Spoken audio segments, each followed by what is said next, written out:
오늘 건강상담에서는 박성은 신경내과의 박성은 원장님을 모시고 가성치매, 수도디멘시아 주제로 함께합니다. 유익한 시간을 기대해보면서요. 먼저 사연부터 소개해드릴 텐데요. 안녕하세요. 저는 46살 가정주부로 파트타임 초등학교 교사를 하고 있습니다. 얼마 전 저의 친어머니가 갑자기 소천하셨습니다. 다른 그 어떤 가족보다 저를 매우 아끼셨고 저와 친구처럼 대화도 많이 하시며 사셨던 어머니인데 갑자기 종양이 폐에 발견되어 약 8개월 고생하시다가 돌아가셨습니다. 저는 앞이 캄캄했고 옆에서 남편이 많이 달래주고 도와줬지만 저의 마음은 엄청난 상실감과 슬픔에서 아직 많이는 헤어나오지 못하고 있습니다. 밤에 꿈도 아주 많아지고 자꾸 깨고 가끔씩 멍해지는 때가 많습니다. 그런데 어머니가 돌아가신 후 두어 달부터인가 기억이 많이 안 좋아진 것 같아요. 전에 잘 알았던 길도 중간에 어디로 가는지 모르겠고 간단한 계산도 하기 어려워졌고 또 남편의 말에 의하면 자꾸 같은 질문을 반복한다고 합니다. 기억에 너무 어려움이 있어 가족들은 혹시 치매가 아닌지 의심을 하고 있는데요. 아주 일찍 오는 치매도 있다고 합니다. 혹시 박사님, 저도 치매일까요? 하면서 이렇게 사연을 보내주셨어요. 우선 사연 보내주신 분께 감사드리고요. 원장님 안녕하십니까? 안녕하세요. 반갑습니다. 네, 박사님 모시면서 이렇게 사연을 읽어드렸는데요. 가성치매, 오늘 주제 제목이고 또 혹시 이분이 가성치매가 아닌가 이제 저도 생각이 드는데 우선은 이렇게 젊을 때에도 치매 증상을 좀 이렇게 이 사연의 주인공처럼 느끼시는 주인공처럼 그런 증상을 느끼실 수 있는지 그런 증상이 생길 수 있는지 여부를 궁금합니다. 네. 치매 올 수 있어요. 40 후반, 50 초반에서 치매가 전형적인 치매도 시작하는 경우를 제가 봤는데 없는 건 아니지만 그게 흔치는 않아요. 대개 65세 넘어서 많이 오고 65세 때는 5%가 치매 진단 받고요. 85세가 되면 50%가 치매 진단 받는다고 돼 있거든요. 네. 그래서 없는 건 아닌데 그러나 희귀하죠. 예. 네. 우선 가성치매란 표현은 좀 그냥 일반 치매랑은 좀 다른 것 같아요. 네. 근데 또 우리 박성은 원장님을 예전에 모시면서 우리 또 치매 이야기를 했었잖아요. 그래서 복습 차원에서 먼저 치매가 무엇인지 간단하게 소개해 주세요. 네. 치매는 새롭게 정보를 입력을 못하는 병이죠. 그러니까 옛날에 입력된 거는 대체로 다 가지고 있고 그래서 옛날 말을 많이 하게 돼요. 그러나 어느 시점부터 서서히 점점 심하게 새로운 정보, 새로운 어떤 단어 이런 것들을 입력을 못하는 거예요. 그러니까 뇌에 집어넣어지지 않는 거죠. 네. 예. 그래서 나중에 점점 그게 현재 살아가는데 혼돈을 일으키게 되겠죠. 조금 전에 한 거 잊어버리게 되고 요즘에 정보가 들어오지 않으니까 지금이 몇 년도인지 모르게 되고 그래서 혼돈이 오게 되고 또 심하면 또 다른 증상까지 동반되는데 하여튼 새롭게 입력하지 못한 정보를 입력하지 못하는 질병이죠. 네. 그렇다면 우리 오늘 사연의 주인공 굉장히 나이가 또 젊으시잖아요. 그렇죠. 네, 또 특별히 파트타임으로 초등학교 선생님으로서도 일을 하고 계시고, 근데 최근에 이제 어머님이 이렇게 돌아가시면서 굉장히 마음에 큰 상실감과 힘든 시간을 가지셨는데요.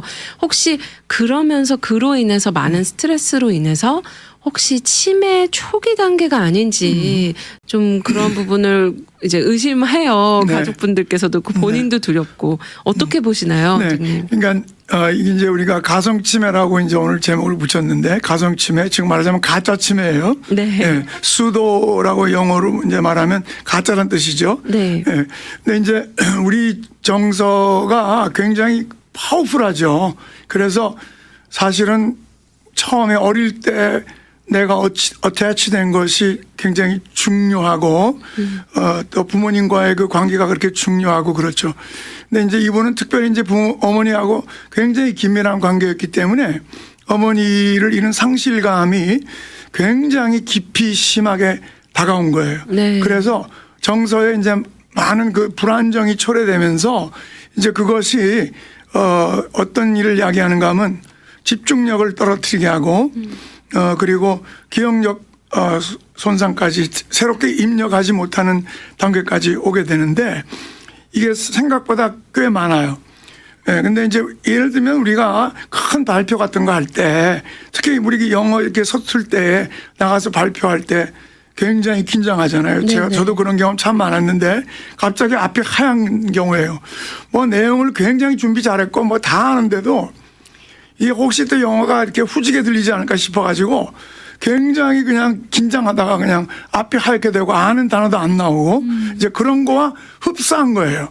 그래서 심한 어떤 충격, 그거 어떤 막 굉장히 쇼크 받을 일을 만나서 그것 때문에 마음에 굉장히 상심되고 그것이 오래 지속되거나 할 때 이 기억력의 손상을 가져오게 되는 것은 이게 잘 알려져 있습니다. 네. 신경과에서. 네. 그래서 이제 예를 들면 조금 미리 말하는지 모르겠는데 예를 들면 제가 이제 환자 중에 한 분이 그 오랫동안 그 메이시 컴퍼니 같은 데서 큰 회사에서 일했는데 네. 그 어떤 새로운 슈퍼바이저가 오면서 이제 인종이 다르죠.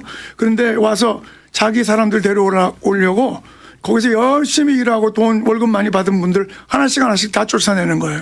이런 이유 저런 이유 달아가지고 말도 안 되는 이유 달아가지고 쫓아내는데 그래서 이분이 거기에 너무 상실감이 돼가지고 그 가성치매가 왔어요. 그래서 길도 잊어버리고 하던 일을 못하게 되고 거의 뭐 얼핏 보면 완전히 치매예요. 예, 그래서 이걸 우리가 잘 초기에 구분을 잘 해야 됩니다. 그래서 이게 드라마틱하게 치매처럼 다가오게 돼 있어요. 아, 그러면 혹시 오늘 사연의 주인공도 가성치매로 볼 수도 있겠네요. 저는 그렇게 보입니다. 아, 네네네. 그러면 우리 박사님께서도 기억력이 손상된다라고 말씀을 표현을 해주셨어요. 혹시 이렇게 피부 재생, 뭐 세포 재생처럼 그런 기억력이 이렇게 무언가를 기억하는 그런 구조가 손상이 되면 그런 것도 좀 회복, 재생이 가능할까요? 자, 우선 일단 우리가 그 표현을 좀 정확하게 말하면 이제 네. 기억력이니까 네. 예, 기억을 다시 하기 위해서 내 브레인에 잘 이렇게 넣어야 되는데 네. 이거 넣는 게 안 되는 능력이죠. 그렇죠. 예, 이미 들어가 있는 기억은 다 나오죠. 그러나 새로 그거를 넣어서 저장하는 능력이 떨어지는 것이에요. 예, 그래서 우리가 기억 상실증하고는 이제 다른 걸 우리가 알아야 되는데 치료가 있죠. 그래서 이제 이분은 이제 나중에 말하겠지만 그 항우울제 치료를 통해서 상당히 효험이 있고 그래서 치료받게 되는 경우가 많이 있습니다. 네. 그러면 말씀해 주셨던 그 한 직장에서 이렇게 오래 다니시고 또 직장에서 슈퍼바이저가 바뀌면서 이제 느꼈던 여러 가지 상실감. 네. 그래서 길까지 못 찾을 정도로 힘들어 하셨던 그 환자분께서는 네. 그럼 그렇게 항우울제 이런 걸로 치료를 그렇죠. 진행했다고 말씀하시는 그렇죠. 거죠. 한 1년 먹고 네. 그다음에 좋아져서 안 온다 그래요. 그렇군요. 그러면 이런 증상들이 있고 또 혹시 치매가 아닐까 네. 하는데 또 이제 이렇게 가성 치매라고 부류가 되는 환자분들이 혹시라도 좀 쉬면 되겠지 이러다 말겠지 하면서 치료를 안 하게 되는 케이스들도 있을 수 있잖아요. 네. 뭐 현재 나이를 고려해서 그렇죠. 아니면 뭐 직장이 바빠서 네. 뭐 여러 이유로 그러면 혹시 치료를 안 할 시에는 네. 어떤 일이 생길 수 있을까요? 예. 치료를 이제 하는 게 훨씬 난데 네. 이제 아주 젊다면은 치료를 안 하고도 버틸 수 있는 직장이 되고 네. 특별히 뭐 그런 스트레스 받을 직장이 아니라면 글쎄요. 제가 100% 확실하게는 말 못하겠지만 아마 한 2, 3년 지나면서 아마 회복이 되리라고 봅니다. 솔직히. 그러나 직장을 유지해야 되고 그렇게 뭐 몇 년씩 쉴 수 없는 상황이고 또 가족이 굉장히 격정할 거고 또 여러 가지 실수도 일으킬 수 있으니까 되도록이면 젊은 분이라도 치료를 약을 써서 회복을 빠르게 하는 것이 훨씬 좋다고 봐요. 네. 또한 특별히 이제 나이가 드신 분들이 문제입니다. 이게 많은 분들이 우울증 같은 증상으로 또 스트레스 받는 것을 기점으로 해서 치매가 시작이 되는 경우가 많기 때문에 네. 이걸 구분을 잘해야 되고 그래서 그 연세가 좀 60이 넘거나 50 후반 넘으면은 치료를 위해서도 그렇지만 이게 진짜 치매가 아닌가도 구분을 잘 해서 병원에 와서 점검하는 게 좋을 거라고 봐요. 네. 그렇게 점검을 하기 위해선 굉장히 딱 어떤 검사를 해야 되는지가 궁금한데요. 그렇죠. 네. 어떤 검사들이 있을까요? 검사가 그렇게 많지가 않아요. 그래서 일단 제일 중요한 거는 사실은 임상적인 검사예요. 임상적인 검사는 우리가 인터뷰하고 이제 MMS이라고 미니 멘탈 스테이터스 examination이라 그래서 이제 그 기억력 검사예요. 간단히 한 5분 10분 안에 끝나는 건데 그걸 하고 그래서 이제 거기서 우리 점수 스코어가 나오는데 그 스코어가 이제 26, 27 이하면은 이제 기억력이 좀 안 좋다고 하는 거죠. 그러고 나서 이제 MRI 찍어서 뇌가 보통은 이제 특별한 건 안 나오고 뇌가 위축이 된 게 나와요. 특별히 해마라고 하는 구조에서 위축이 많이 심할 수도 있고 또 다른 부위도 이제 위축이 심할 수가 있어요. 이런 뇌파 찍어서 이제 그 웨이브가 굉장히 슬로우하게 진행되는 거 이런 몇 가지를 우리가 보면서 이제 예를 들면 이제 가성 치매인 경우는 연세 드신 분들이 가진 그런 뇌의 위축이라든지 해마의 위축이라든지 이런 것들이 잘 안 보이니까 네. 연세도 어느 정도 젊고 뇌가 아주 건재하다면 우리가 가성치매 진단이 더 확실해지겠죠. 네. 이런 검사 또 진단을 받고 나서 이제 우리 환자분들께서 사실 겁도 날 것 같아요. 그렇죠. 왜? 왜냐하면 그 치료 기간이 어떻게 보면 딱 정해진 게 아니잖아요. 또 눈에 보이는 게 아니기 때문에 이렇게 뇌가 위축됐다 이런 표현 자체가 사실은 좀 겁나죠. 겁나죠. 네, 겁이 날 수 있는데 그러면 이렇게 가성 치매를 진단받은 분들께서는 그럼 그 향후 어떻게 치료 과정들이 이루어지는지 궁금해요. 근데 이제 가성치매의 주된 깔려 있는 증상은 뭐 좀 쉬운 말로 그냥 우울증이라고 해도 돼요. 예, 우울증인데 네. 우울증과 연계되는 것들이 이제 소위 그 패닉, 공황증이나 그다음에 불안 초조 그런 것들이 같이 오기도 하고 그다음에 근육통 같은 것도 같이 오기도 하고 이제 그래요. 네네. 그리고 심지어는 이제 우울증이 오면 사람이 이리터블해져요. 이렇게 굉장히 신경질적이 되는 경우도 많이 있어요. 그런데 여하튼 간에 그 우울증 이제 그게 심한 것을 우리가 이야기를 통해서 드러내야 돼요. 그래서 이제 환자들하고 좀 깊이 다가가서 좀 이렇게 많이 이 얘기를 들어보면 아, 여기 우울증 일으킬 만한 요소가 있구나. 아니면 또 어떤 분들은 또 태어날 때부터 좀 우울증 증세를 가지고 있는 분도 물론 없지 않아 있고 네. 또 살아가다가 굉장히 어려운 쇼크를 받고 상당히 충격적인 그런 사건을 받고 이런 상황 또 어떤 때는 자녀가 너무 황당한 행동을 많이 해가지고 감당이 안 돼가지고 충격받은 젊은 부모님들도 내가 기억장애로 온 분도 봤어요. 네. 그래서 이 충격 내지는 이제 우울증인데 요게 이렇게 딱 떨어져서 말하기가 힘들어요. 근데 하여튼 우울증 같은 증상들로 이제 충격으로 오게 되는 것이죠. 근데 그걸 우리가 잘 이야기를 통해서 밝혀내야 돼요. 네. 네. 상담 부분도 필요할 것 같긴 해요. 당연히 필요하죠. 네. 네. 또 전에 말씀해 주신 것처럼 항우울제가 그러면 가성치매 치료약이 되겠네요. 그렇죠. 그러니까 그 항우울제는 우리가 이제 그 소위 그 우리 뇌 속에 세로토닌이라고 하는 중요한 그 신경 전달 물질인데 세로토닌이 우리가 어떤 충격을 심하게 받거나 그러면은 굉장히 그게 밸런스가 깨지고 떨어져요. 그러면서 이제 만성 우울로 이렇게 접어 들어갈 수가 있어요.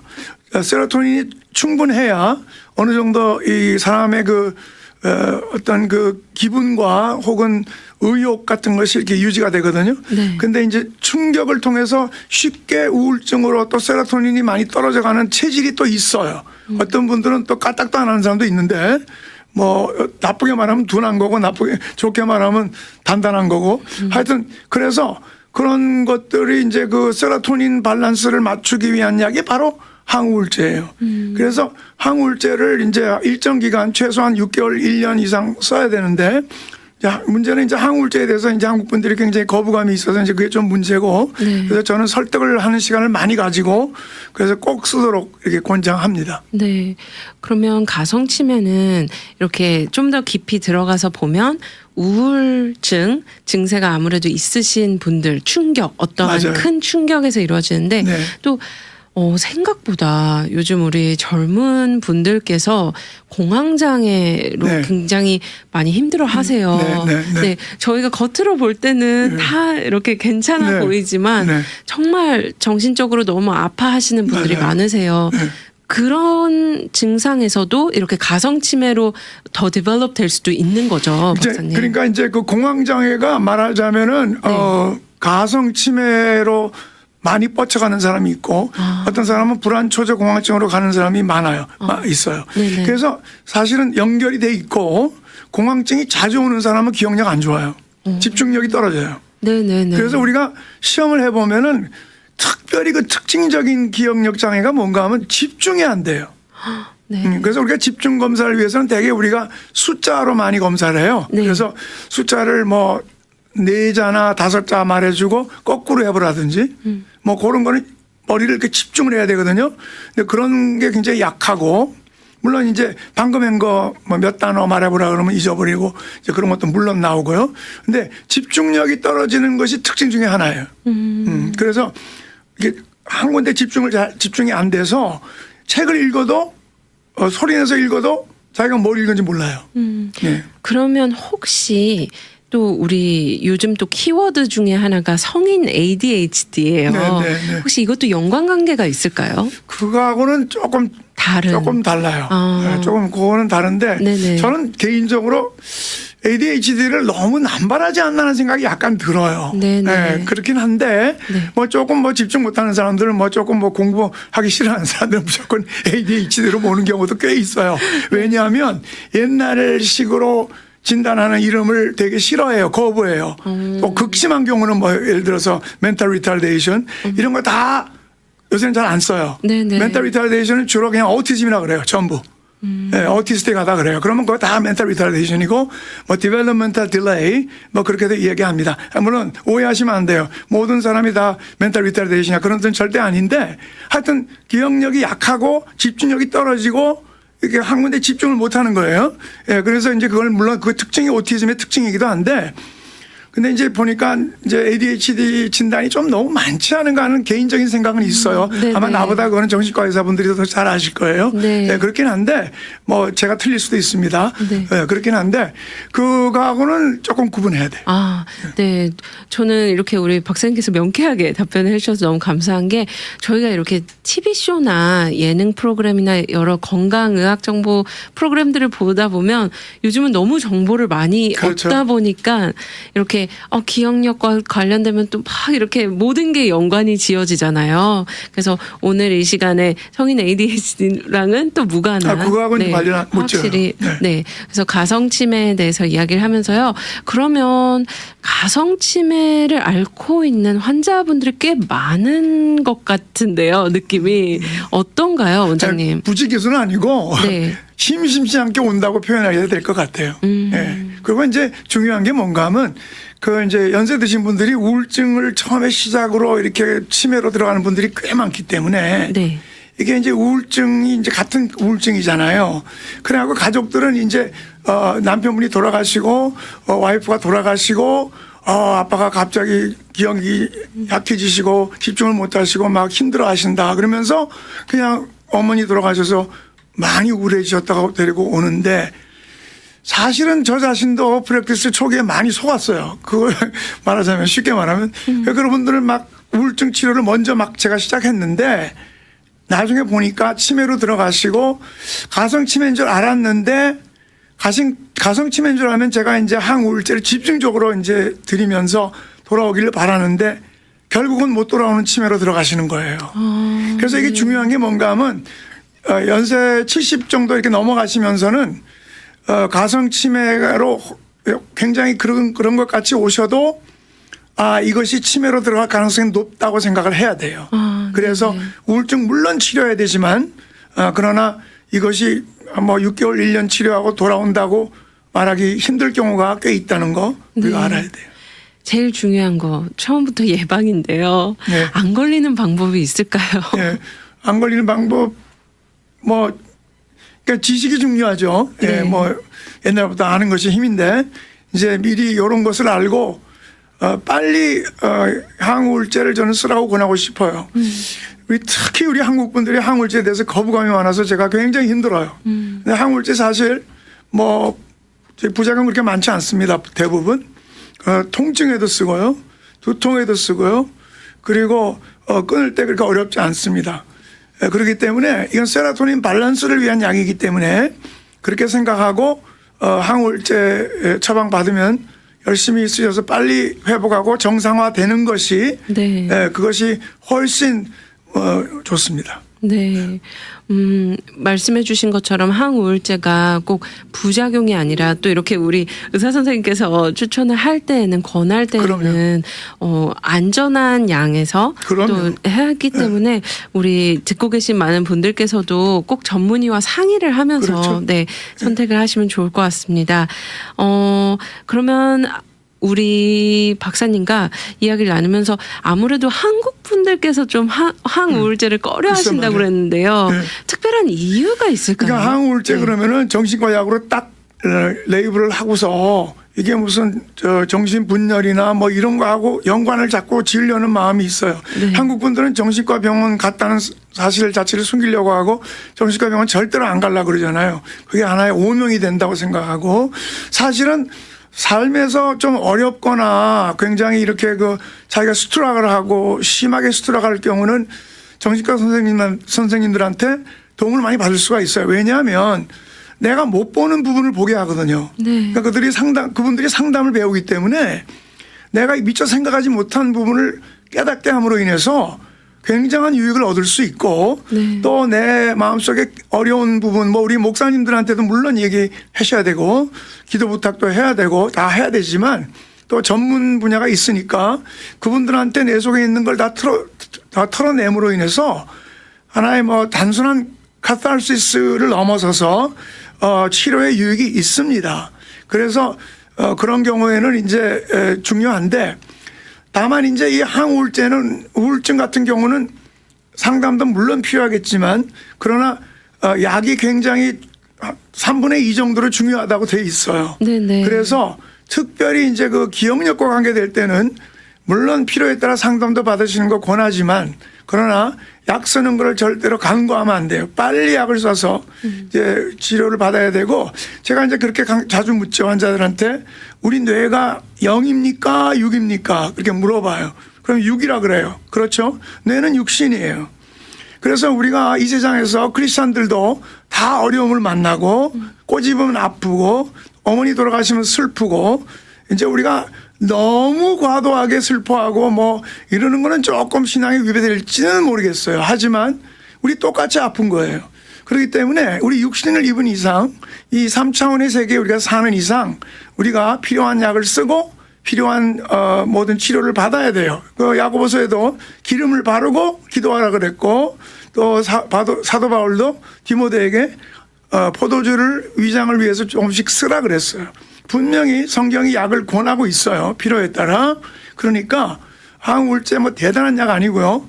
절대로 무슨 물론 조심해서 써야 되지만 그러나 잘 그 내용을 듣고 전문의하고 상의하고 쓰시면 99.9%에서 문제가 없습니다. 나중에 끊는 거 거의 문제가 없습니다. 네. 그러니까 일정 기간 빨리 회복해야 사실은 좋습니다. 왜냐하면 이게 기억력 장애가 너무 오래 진행되면 여러 가지 문제가 발생하고 어떤 때는 그게 고착되는 수도 있어요. 그러니까 치료를 빨리 받는 게 뭐든지 좋아요. 그래서 빨리 병원에 와서 그 문제를 확실하게 털어놓고 또 자기 가진 비밀스러운 문제도 의사 선생님하고는 얘기할 필요가 있어요. 그래서 빨리 그걸 드러내고 거기에 대해서 치료받는 게 좋겠죠. 네. 와, 굉장히 중요한 말씀을 해주셨어요. 또 우리 항우울제가 저희가 흔히 알고 있는 어떤 정신과적 우울증이 아니라 또 말씀해 주셨던 것처럼 근육통이나 또 만성 두통 같은 데에도 쓰이기 맞아요. 때문에 이렇게 거부감 없이 좀 이렇게 이번에 우리 원장님께서 설명을 해주셨던 것 같은데, 원장님과 함께 하면서 벌써 시간이 이렇게 됐어요. 지났어요. 네. 끝으로 오늘 이 시간 가성치매, 수도 디멘시아 주제로 함께 하면서요. 오늘 이 시간 정리의 말씀 부탁드립니다. 정리의 말씀보다는 저는 다시 항우울제 얘기를 하고 싶어요. 이 항우울제가 항사이코제제가 아닙니다. 이 사이코들이 먹는 약이 아니에요. 그러니까 사실 대체로 굉장히 안전하고요. 종류가 많고요. 그래서 나는 필요에 따라 저희 병원에 오신 분들은 많이 활용했었으면 좋겠어요. 물론 뭐 무작위로 막 쓰라는 얘기는 아닙니다. 근데 특별히 이제 기억력에 현저하게 갑자기 떨어졌다 그러면 되도록이면 빨리 약을 쓰고 치료에 임하는 것이 좋겠습니다. 네. 네. 아, 원장님 감사합니다. 오늘 우리 박성은 신경내과의 박성은 원장님과 함께 가성치매, 수도 디멘시아 같이 함께 유익한 시간 가졌습니다. 감사드립니다, 박사님. 감사합니다. 미주 복음 방송은 예수님만 전해요.